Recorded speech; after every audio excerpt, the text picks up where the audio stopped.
Sylhet railway স্টেশনে ট্রেনের ticket কালোবাজারে বিক্রির অভিযোগ অনেক দিনের। দীর্ঘদিন ধরে টিকিট বিক্রির অনিয়ম, দালাল চক্রের দৌরাত্ম্য আর যাত্রী হয়রানিতে বিরক্ত সাধারণ মানুষ।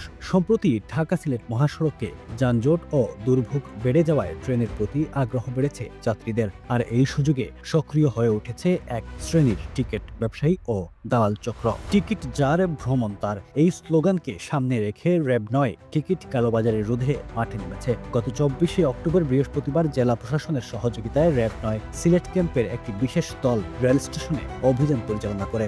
অভিযানে পাহাড়িকা এক্সপ্রেস, পারাবত এক্সপ্রেস ও উদয়ন এক্সপ্রেসের ট্রেন নামের অমিল, ভিন্ন গন্তব্যে ভ্রমণ এবং বিনা টিকিটে যাত্রার অভিযোগে অন্তত ২৫ জন যাত্রীকে ১৫,০০০ টাকারও বেশি জরিমানা করা হয়েছে। র্যাব জানায়, অভিযান চলবে নিয়মিতভাবে।